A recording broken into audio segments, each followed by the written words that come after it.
Halo semuanya, perkenalkan kami dari kelas 10-8 ingin menceritakan sejarah tentang Sunda Kelapa. Seperti apa ya kira-kira sejarahnya? Yuk, kita simak video berikut ini.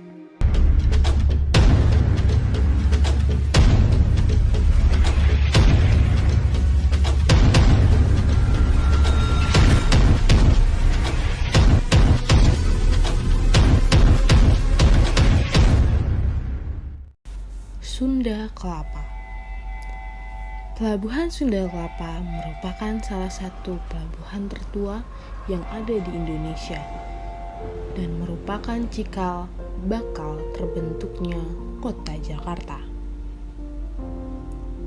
Pelabuhan ini sempat berganti nama beberapa kali, namun berdasarkan SK Gubernur DKI Jakarta tanggal 6 Maret 1974, nama Sunda Kelapa ditetapkan sebagai nama resmi pelabuhan ini.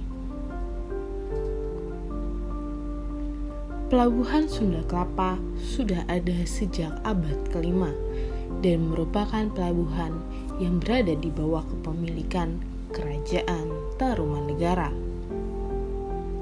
Namun pada abad ke-12 berpindah tangan menjadi milik Kerajaan Sunda.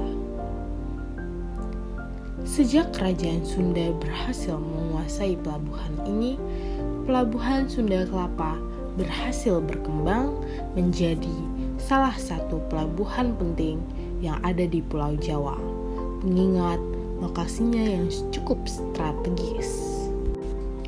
Selain pedagang-pedagang dari berbagai daerah di Nusantara yang melakukan kegiatan perdagangan di pelabuhan ini, tak jarang pedagang-pedagang asing dari luar negeri seperti Tiongkok, Arab, India, Inggris, dan Portugis. Bangsa Portugis bahkan membangun relasi dengan Kerajaan Sunda hingga diizinkan membuat kantor dagang di sekitar pelabuhan. Kesultanan Demak yang melihat hubungan Portugis dengan Kerajaan Sunda sebagai sebuah ancaman, kemudian merencanakan penyerangan atas Sunda Kelapa. Pada 22 Juni 1527, pasukan gabungan Kesultanan Demak Cirebon di bawah pimpinan Fathahillah menyerang dan berhasil menguasai Sunda Kelapa dan merubah nama Sunda Kelapa menjadi Jayakarta. Peristiwa ini kemudian diingat sebagai ulang tahun kota Jakarta. Setelah Demak berkuasa, Belanda di bawah pimpinan Cornelis de Houtman tiba pertama kali di pelabuhan Sunda Kelapa pada tahun 1596 dengan tujuan utama mencari rempah-rempah. Mengingat pada saat itu rempah-rempah merupakan komoditas utama di Belanda karena berbagai khasiatnya seperti obat, penghangat badan, dan bahan wangi-wangian. Pada tahun 1610, Belanda membuat perjanjian dengan Pangeran Jayawikarta atau Wijayakarta, penguasa Jayakarta, dan membuat suatu perjanjian. Dalam perjanjian tersebut, disebutkan bahwa Belanda diizinkan membuat gudang dan pos dagang di timur muara Sungai Ciliwung. Setelah perjanjian disetujui, Belanda pun mendapat keuntungan yang besar akibat perdagangan rempah-rempah yang mereka lakukan di negeri asal mereka. Melihat keuntungan yang pesat, Belanda akhirnya memutuskan untuk melakukan ekspansi di Jayakarta dan kemudian mengganti nama Jayakarta menjadi Batavia.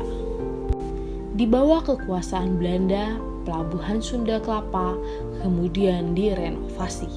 Semula Pelabuhan Sunda Kelapa yang tadinya hanya memiliki kanal sepanjang 810 meter diperbesar hingga menjadi 1.825 meter. Mulai masuk abad ke-19, Pelabuhan Sunda Kelapa mulai sepi akibat terjadinya pendangkalan air di daerah sekitar pelabuhan, hingga menyulitkan kapal dari tengah laut yang hendak berlabuh, padahal saat itu terusan Suez baru saja dibuka dan seharusnya bisa menjadi peluang besar bagi Pelabuhan Sunda Kelapa untuk dapat berkembang lebih pesat lagi. Melihat pelabuhan ini menyia-nyiakan potensi yang diberikan oleh terusan Suez, Belanda kembali mencari tempat baru untuk mengembangkan pelabuhan baru. Perhatian Belanda untuk mengembangkan pelabuhan pun jatuh kepada wawasan Tanjung Priok. Tanjung Priok kemudian berhasil berkembang menjadi pelabuhan terbesar se-Indonesia. Peran Pelabuhan Sunda Kelapa pun tergantikan dengan keberadaan Pelabuhan Tanjung Priok ini. Kini, Pelabuhan Sunda Kelapa tidak lagi sesibuk saat masih jayanya. Pelabuhan ini sekarang hanya melayani jasa untuk kapal antar pulau di Indonesia.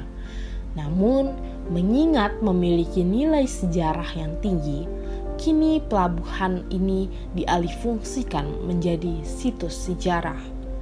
Bangunan-bangunan peninggalan Belanda yang ada di sekitar wilayah pelabuhan kini menjadi museum. Ada beberapa museum di sekitar pelabuhan, seperti Museum Bahari, Museum Fathahillah, Museum Wayang, dan lain sebagainya.